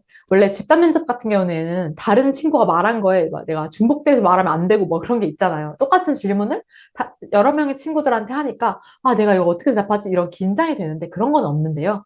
그렇다고 해서 쉽지 않다. 이런 건 아니에요. 그래서 내 개인적인 성향이라든지 성장 배경, 전공 적합성 이런 것들을 모두 파악할 수 있도록 내 이야기들을 이렇게 갖고 들어가야 돼요. 내가 이 활동은 이렇게 말해야지, 저 활동은 저렇게 말해야지, 이 활동은 이렇게 말해야지라고 하면서 계속 말할 수 있는 연습을 끊임없이 해야 됩니다. 그리고 이 개별 면접의 특징 중 하나는요, 집단 면접은 한 여러 명이 들어가기 때문에 첫인상이 굉장히 중요하단 말이에요. 첫인상을 보고, 이렇게 생각할 수 있는데, 그걸로부터 오는 그런 귀인되는 평가 요소는 적어지지만, 그래도 나에 대해서 좀 잘 말할 수 있어야 되고, 깊이 있는 정보를 말해야 된다는 점에서 부담이 될 수 있다. 개별 면접은 그렇게 준비를 해야 된다라는 겁니다. 다음으로 가볼까요? 다음은 집단 면접인데요. 집단 면접은요, 상대성인 거예요. 개인의 상대적인 능력을 보는 겁니다. 그래서, 이 친구가 다른 친구에 비해서 얼마나 대답을 더 잘하는지, 덜 잘하는지 이런 것들을 보는 거고요. 우리 학교에는 어떻게 적응할 수 있는지 그 유사성을 파악하기 위해서 실시를 합니다. 그래서 지원자들의 답변을 비교하고 또 태도를 비교하는 데 굉장히 효과적인 방법인데요. 상대적으로 비교를 할 수 있겠죠. 왜냐하면은 똑같은 질문 주고 계속해서 이제 친구들의 답변을 들으니까 우월한지, 열위성이 있는지 이런 것들을 파악할 수 있습니다. 우리가 집단 면접일 경우에 가장 중시해야 되는 학과는 바로 첫인상과 이미지 메이킹입니다. 첫인상을 딱 보기 때문에 그런 것들을 중요하게 여겨야 되고요. 집단 면접은요, 일단 목소리 크게, 일단 자신감이 있으면은, 중요해요. 왜냐하면 다른 친구들이 함께 있기 때문에 내가 조금 더 이제 자신감 있게 보이면은 그걸로도 플러스 요인이 되거든요. 그래서 시선 처리, 앉은 자세 굉장히 중요하고요. 그런 다음에 자신감 있는 목소리를 내는 게 너무너무 중요합니다. 당일 집단 면접은 그 기간도 짧으니까 뭐 깊이 있는 질문이나 상황 면접 같은 건 잘 못하겠죠. 그렇기 때문에 그런 건 어렵다. 하지만 이제 사전 기출 문제, 예를 들어 작년에 낸 문제들, 재작년에 낸 문제들 아니면 좀 시사 이슈, 요즘은 어떤 이슈가 있는지 그런 것들을 중심으로 정리하는 게 가장 효과적인 대비 방법이 되겠습니다. 그래서 개별 면접이랑 집단 면접 모두 준비하는 게 효과적이고요. 혼자서 개별 면접을 많이 준비해 놨다가 나중에 센터에서 뭐 모의 면접이나 이런 것들을 만약에 열어주신다고 하면은 반드시 참가해 보시는 게 중요할 것 같습니다. 네, 다음으로는 바로 대인 면접 유의사항에 대해서 살펴볼게요. 네, 대인 면접 유의사항은요, 제가 계속 설명드리고 있는 바로 블라인드 면접입니다. 블라인드 면접이 무엇이냐? 처음에 제가 서류평가에 학적, 인적사항 절대 쓰지 말라고 했습니다. 어학성적, 수상실적, 어학연수 등 기재하지 말라고 되어 있는데요. 이거가 면접 때도 그대로 적용됩니다. 면접 때는요, 교복 착용하는 거 당연히 안 되고요. 우리는 이제 좀 깔끔한 복장을 입고 가야 됩니다. 교복 제외하고. 그리고 가번호를 줄 거예요. 가번호라는 거는 수험 번호랑 또 다른 번호인데요. 이 면접장 안에서 내가 한, 이 지원자가 한 그거에 따라서만 평가를 하고 다른 것들은 일체 평가하지 않겠다라는 뜻으로 가번호를 줍니다. 그래서 제가 뭐 면접장에 딱 들어가서 자기소개를 해보라고 하면요. 안녕하세요. 저는 어디 어디에 지원한 가번호 몇 번입니다. 이렇게 말을 해야 돼요. 내 수험번호 말하면 안 되고요. 그리고 내가 어디서 왔는지 말하면 안 되고 이름 말하는 거 당연히 안 됩니다. 그렇기 때문에 어떤 학교에서 가번호를 줬다. 내가 딱 들어간데 당신의 가번호 4번이에요 라고 하면은 반드시 면접장 안에 들어가서 가번호를 말해야 된다라는 거 꼭 명심을 해야 됩니다. 그리고 여기 보시면은 온라인 면접평가 또는 대면 면접평가 때 이런 출신고유 명칭, 유형, 주소, 성명, 직업 이런 거 말할 때는 감점된다고 나와 있고요. 이거는 제가 서류 전형에서 다 설명을 드렸던 내용입니다. 그래서 이 블라인드 면접이 왜 이렇게 중요한지 우리는 일단 블라인드 면접에 대해서 위반자 처리 예시까지 이렇게 다 나와 있어요. 그렇기 때문에 고의적으로 이거 말하면 절대 안 된다는 거. 우리는 특히 뭐저 학교 밖 청소년 지원센터에서 했다라는 것이 감점이 될 수 있다라는 거죠. 그래서 얘기를 할 때에는 제가 이러이러한 활동을 했다. 이러이러한 동아리를 했다. 이러이러한 뭐 청소년단 활동을 했다. 이런 식으로 활동을 중심으로 얘기하는 게 좋지. 어떤 기관에서 했다라든지 나의 정보를 좀 은연중에 파악할 수 있는 정보를 말하는 것은 우리한테 불리하게 작용할 수 있다라는 겁니다. 그럼 바로 대인 면접 준비 방법으로 넘어가 보도록 할게요.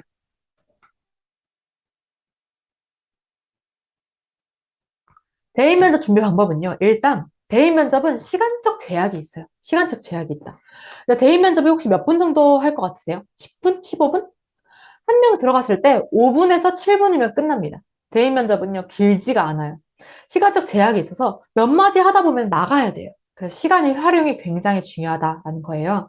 그래서 질문부터 답변해야 돼요. 질문부터 답변하는 습관을 들이고 평상시에 내가 생각을 정리해놔야 돼요. 그리고 결론부터 말해야 됩니다. 저는 이렇게 생각합니다. 왜냐하면 이런 식으로 해서 결론을 말하고 그 다음에 왜냐하면으로 해서 그 근거를 다음에 말하는 연습을 끊임없이 해야 돼요. 왜냐면 면접 상황은요, 우리가 평상시에 했었던 그런 상황이 아니라 특수한 면접 상황이잖아요. 그래서 평상시에 우리가 연습해놓지 않으면은 머릿속이 새하얘지고 긴장되기 때문에 그 전으로 다시 돌아가요. 그러다 보니까 지금부터 우리가 지원 원서 접수한 다음부터라도 꼭 면접 준비를 평상시에 계속 꾸준히 하고 있어야 된다라는 거고요. 이렇게 시간적으로 제약이 있기 때문에 우리가 보여주고 싶은 것만 보여줘야 돼요. 무슨 말이냐면 질문을 유도하는 답변을 해야 된다는 거예요. 예를 들어 뭐 A에 대한 활동을 했습니다. 저는 이를 토대로 B에 대해서도 알게 되었고 B에 대한 활동으로 넘어갈 수 있었습니다. 라고 대답을 한다면요. 아, 그러면은 C에 대해서도 활동을 했네요. 그거에 대해서는 무엇을 느꼈나요? 이런 것들을 물어볼 거예요. 그래서 내가 준비한 것들을 중심으로 차례차례 꺼내줄 수 있어야 되는 거예요. 내가 A, B, C 활동을 준비해 가서 A에 대한 활동을 했다, B도 느꼈다 라고 하면서 계속 나의 흐름으로 이끌어갈 수 있어야 된다는 거예요. 일단 이렇게 하면 좋은 점은요. 내가 말하고 싶은 건 말하니까 긴장이 그렇게 되지 않고 준비했던 거 중심으로 내가 설명할 수 있기 때문에 막 돌발 질문 같은 게 나올 수 있는 확률이 많이 줄어들게 되는 거예요. 그래서 최대한 내 활동들을 많이 준비를 해놓고 A 다음에 B, B 다음에 C 이렇게 꺼내주는 게 중요하다라는 의미가 되겠습니다. 그리고 대인 면접은요, 아직까지 AI 면접이 들어오진 않았어요. 이제 내년에는 뭐, 내후년에는 어떻게 될지 모르는데, 입사 면접과 같이 막 그렇게 깜깜한 그런 게 아니에요. 그래서 사람이 대 사람이 평가를 하기 때문에 면접관의 주관적 판단이 들어갑니다. 그래서 이 교수님들께서 평가를 하시는데, 평가가 개입될 때 면접관의 부정적인 정보를 주는 답변 반드시 피해야 될 거고요. 뭐, 인상과 태도, 전반적인 것들에 대해서는 당연히 비인지적 평가 요소도 굉장히 중요한 거다라는 것을 보여드렸습니다. 대인 면접을 제일 중요한 거는요, 우리가 사람 대 사람으로 소통하는 자리라고 생각하면 편해요. 그래서 뭐 최근 이슈, 뭐 예를 들어 간호학과다, 응급구조학과다라고 하면은 응급구조학과 최근 이슈 같은 거 좀 찾아보고 동시대에 어떤 이슈들이 있는지를 계속 알아둔 다음에 넘어가는 게 좋습니다. 알겠습니다. 알겠죠? 그래서 동시대 이슈 정리해 두는 거 좋고 요즘 어떻게 면접이 진행되는지 온라인인지 아니면 내 영상을 찍어서 올리는 건지 대면인지 이런 면접의 형태도 반드시 숙지를 하고 가야 됩니다. 그리고 제일 중요한 거는 평정심이에요. 평정심을 어떻게 유지할 수 있는가이고요.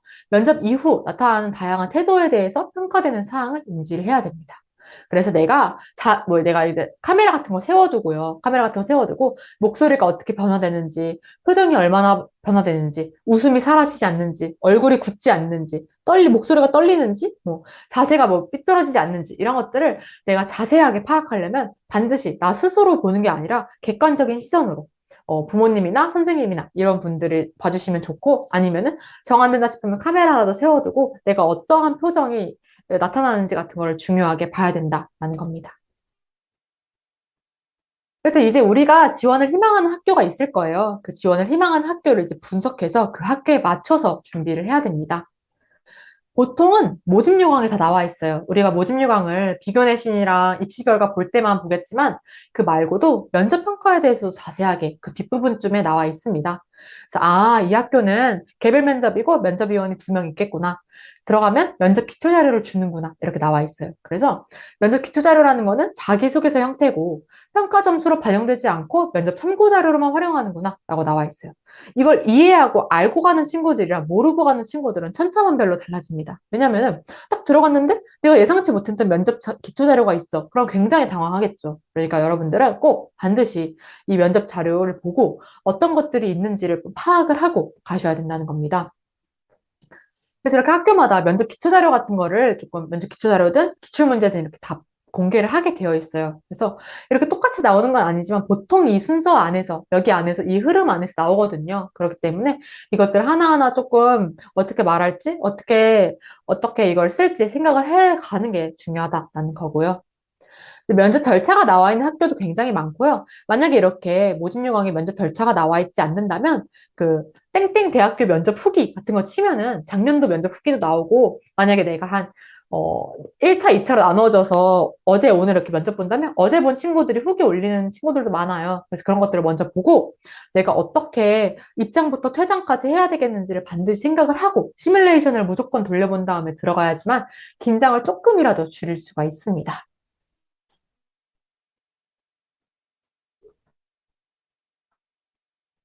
그래서 대학별 특징을 파악하는 거 어떻게 파악하냐? 바로 면접 시간이 굉장히 짧다, 답변 시간이 2분에 제한을 둔다, 이런 거 아는 거 너무 중요하고, 여기에는 학과 기반 질문, 교과 질문이 출제되는구나, 이런 것들을 반드시 확인을 해야 됩니다. 그래서, 인재상 키워드는 사람 중심이고, 내가 이렇게 준비를 해야겠다라고 해도 되고요. 어떤 학교 같은 경우에는 공통 질문을 처음에 자신이 좀 고르게 되어 있었거든요. 그랬을 경우에는 왜 골랐는지, 그리고 어떤 것을 골랐는지에 대해 대답을 하게 되어 있었어요. 근데 이 친구가 그냥 막 갔으면은, 그냥 A나 B 중에서 A가 학교 생활 중 자신의 이웃이나 친구를 도운 경험, B는 자신의 장점을 가장 잘 표현해낼 수 있는 성취 결과물, 이렇게 해서 A와 B 중에서 아무거나 골랐겠죠. 하지만 이 학교는 인성을 굉장히 강조하는 학교였어요. 인재상 같은 거 딱 명시해 놓는 거 보면은 인성 이렇게 써 있습니다. 그렇기 때문에 이 친구는 이 인성에 대해서 하려면 A를 좀 더 말하는 게 좋겠구나. 그래서 A에 대해서 준비를 해가지고 잘 답변을 해서 합격을 한 케이스도 있었습니다. 그래서 제한된 시간 안에 논리적으로, 의식적으로 말하는 거 너무너무 중요하고요. 이 학교의 인재상이라든지 핵심 역량, 내재화하는 거 너무 중요하다는 점 계속 강조드립니다.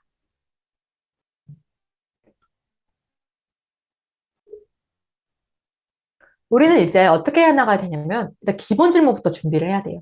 기본 질문 준비하고, 이 학과에 대한 기출 문제가 있어요. 학과 기출 문제는 그 학교 홈페이지는 당연히 있을 거고, 그냥 검색창에 땡땡 학과 기출 문제, 컴퓨터공학과 기출 문제 이런 거 치면 나오거든요. 그래서 그런 것 중심으로 연습하고, 마지막에 제시문 기반 질문이 있다면 제시문 기반 질문, 심화 질문으로 연습을 해야 돼요. 기본 질문, 그 다음에 그 학과 기반 질문, 그 다음에 심화 질문 이런 식으로 단계를 밟아 나간다라고 보시면 되겠습니다. 일단 기본 질문은요. 기본 질문이에요. 말 그대로 기본. 그래서 그냥 자기소개라든지 장단점이라든지 감명 깊게 본 책, 영화, 진로 질문 반드시 준비를 해야 되는 기본 질문이고요. 기본 질문은 일단 우리가 다 준비를 할 수가 있잖아요. 장단점 같은 거. 그래서 기본 질문, 장단점 무엇입니까? 라고 하면은 정말 암기한 게 너무 티나도록 와다다다다다 말하는 친구들이 있어요. 근데 그럴 때는 암기했다라는 것은 반드시 조금, 안 좋은 평가를 받을 수 있는 확률이 커요. 그렇기 때문에 암기를 하는 건 물론 좋지만 전체를 문장별로 다 외워야지? 라는 생각보다는 핵심 단어, 핵심 사례를 중심으로 좀 키워드 중심으로 연결해서 외우는 게 좋다라는 의미가 드리고요. 기본 질문은 다 유사해요. 다들 유사하기 때문에 내 경험을 좀 넣어서 내 개성을 살려서 답변하는 게 몹시 중요합니다.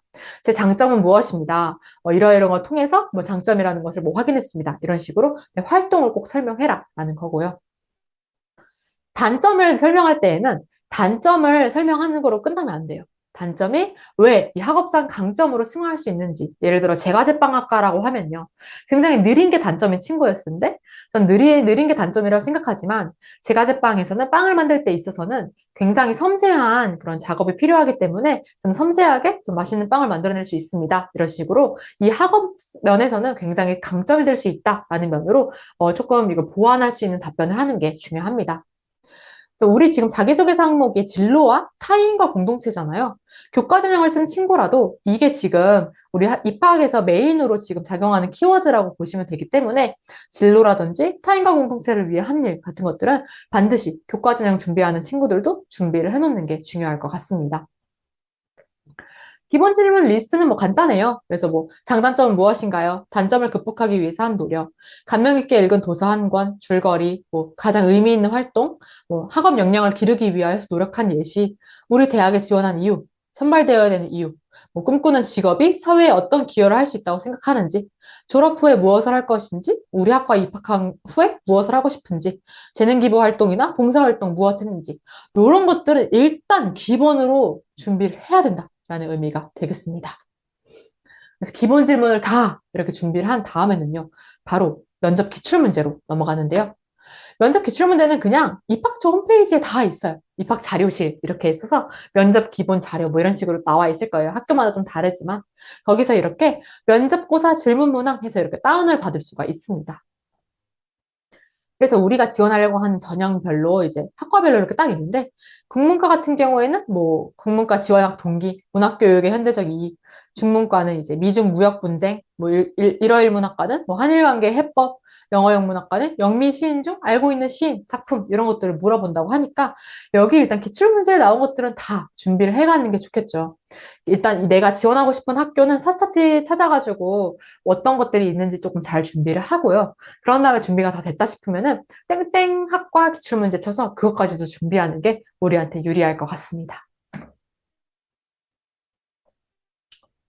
선생님 이제 알겠어요. 어떻게 준비해야 될지 알겠고 제 소재는 그러면은 무엇을 말해야 되나요? 제가 한 게 없어서 조금 고민돼요 하시는 분들을 위해서 갖고 와봤습니다. 바로 내 답변의 소재를 어떻게 파악해야 되는지에 대해서입니다. 먼저 저는 연대기순 경험 정리 방법을 추천하고 싶어요.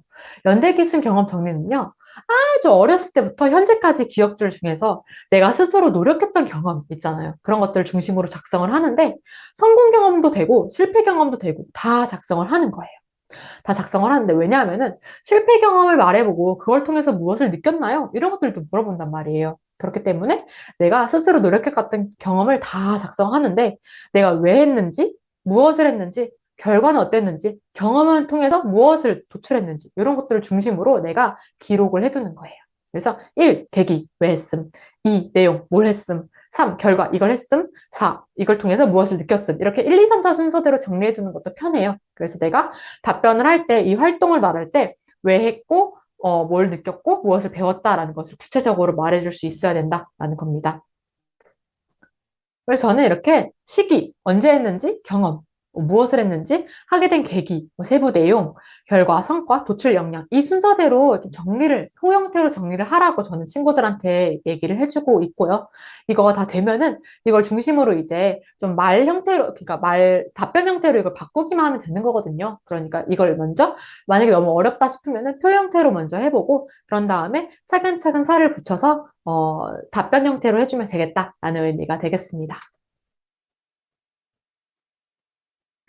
네, 그럼 벌써 이제 4시 20분이 되었는데요. 마지막으로 면접 팁을 최종적으로 정리해 드리고 최종 Q&A 진행하고 마치도록 하겠습니다. 일단 면접 팁은요. 면접은 간단해요. 답만 하면 돼요. 정답을 외치는 게 아니라요. 답만 하면 됩니다. 그냥 우리가 지금 대학 입학 면접이잖아요. 뭐 입사 면접도 아니고 뭐 대학원 면접도 아니고 그러니까 이 친구가 이 학과에 대해서 배운 게 아직은 없어요. 그렇다는 걸 다 교수님들도 면접관들도 알고 있습니다. 그렇기 때문에 그냥 질문에 대한 답을 할 수 있는지, 이 친구가 여기를 오고 싶어 하는지 이것만 본다고 생각하시면 돼요. 그러니까 긴장하지 말고, 긴장이 물론 될 거예요. 하지만 긴장을 최대한 내려놓고 평상시에 생각하고 깔끔한 결론을 내는 연습을 하는 게 중요합니다. 그래서 결론으로 정의 내리고 결론부터 말해야지라는 것을 의식적으로 평소에 생각하지 않으면 굉장히 나중에 면접장에서 좀 당황하니까 그런 식으로 튀어나올 수가 있다라는 거고요. 습관처럼 나오는 여러 단어 중에서 좀 피해야 될 단어 미리 검토해 보는 게 중요하고, 지원 학과, 지원 학교 인재상 이런 정보 반드시 사전에 파악하는 게 중요합니다. 그래서 제가 아까 말씀드렸던 것처럼 면접 후기 같은 거 찾아보는 거, 입장부터 퇴장까지 내가 입장해서부터 답변하고 인사하고 나오는 것까지 시뮬레이션 돌려보는 거 너무너무 중요해요. 왜냐면은 긴장을 덜 수 있는 정말 좋은 방법이거든요. 그래서 정답을 요구하는 게 아니기 때문에 틀린 답을 말해도 돼요. 대신 자신감 있는 태도가 굉장히 중요하다는 의미로 틀린 답을 제가 이제 나중에 친구들한테 다 그 면접 복귀하라고 서류를 봤는데 틀린 답 말한 친구들 정말 많거든요. 그래도 다 합격을 합니다. 그러니까 두렵다, 내가 정답을 말해야지 하면서 말을 고르다가 뜸들이게 될 수가 있으니까 그러지 말고 일단 내가 답변부터 해야지, 결론부터 말해야지 이런 식으로 일단 말하는 연습부터 하는 게 제한된 시간 안에 있는 면접에서 가장 우위를 점할 수 있는 방법이 되겠습니다. 제일 중요한 건 긴장 많이 안 하는 거고요. 긴장이 어쩔 수 없이 될 수밖에 없어요. 하지만 면접을 보고 또 보다 보면 이 긴장이 좀 줄어들거든요. 그래서 모의 면접 형식으로 스스로 계속 연습해 보는 게 가장 중요한 우리의 팁이 될 수 있겠습니다. 오늘 이렇게 필수 준비 서류에서부터 자기소개서 작성 방법, 그리고 면접 준비 교육까지 자소서, 면접, 종합전형, 독과전형에 다 해당하는 것들을 하나하나 설명해 드렸어요.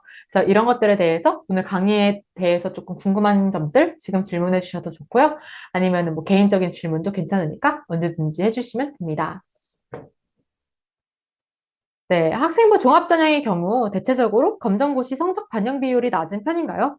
모집 요강에도 구체적으로 나와 있는 경우가 잘 없어서요.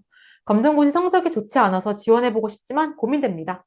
일단은요, 교과 전형은 검정고시 성적으로만 가는 전형이잖아요. 그렇기 때문에 굉장히 중요하고, 이 비교 내심 환산 지표도 다 나와 있기 때문에 그냥 그거에 해당해서 딱 입시 결과랑 비교해서 내가 좀 밀렸다 싶으면 떨어지는 게 바로 교과 전형이에요.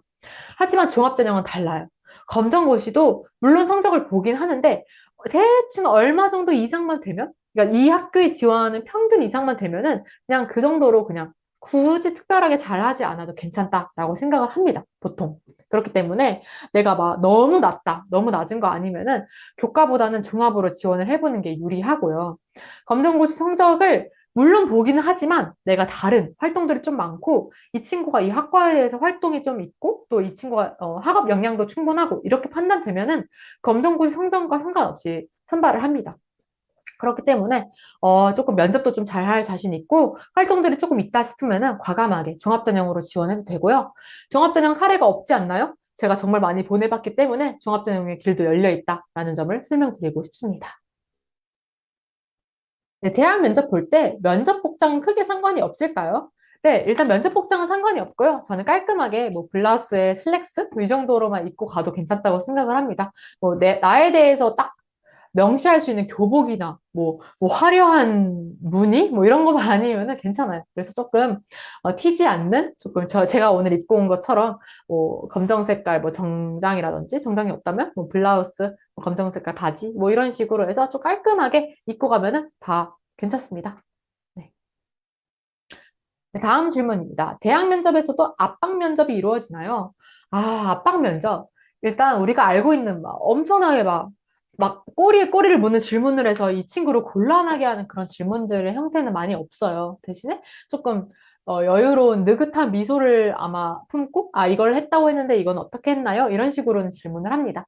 특히 자기소개서에 작성한 것들에 대해서는 많이 물어보기 때문에 압박 면접까지는 아니어도 내가 한 활동에 대해서는 자세하게 설명할 수 있을 정도로는 준비를 해야 된다. 왜냐하면 그렇게 물어보기 때문이다. 그냥 우리가 통상적으로 궁금한 것들 있잖아요. 이 친구가 이걸 했다고 하는데 왜 했는지, 어떻게 했는지, 뭘 느꼈는지, 이 다음에 뭘 했는지 이런 것들은 궁금하잖아요. 그런 것들에 대해서 조금 질문이 들어올 수 있고 많이 들어온다 하면 압박감을 느끼긴 하겠지만 이 친구를 궁지에 몰아넣을 정도로 질문을 하거나 그런 경우는 거의 없었습니다. 그래서 그 분들께서 질문하시는 것을 답변만 잘하면 된다라고 보시면 돼요. 네, 좋습니다. 지금 이제 Q&A 하였고 보통 이제 좀 궁금했던 부분이 좀 정리가 되신 것 같아요. 그래서 오늘 이렇게 1시간 반 정도 굉장히 많은 정보를 보여드렸는데 아마 오늘은 조금 좀 정리를 해보는 시간을 가지시고 자기소개서랑 면접 같은 거 지금 시작해도 늦지 않았으니까 걱정하지 않고 지금 오늘 들은 설명 토대로 준비를 해주시면 좋을 것 같습니다. 그래서 여태까지 진학 컨설팅 마윤희 대표 강예은이었습니다. 감사합니다.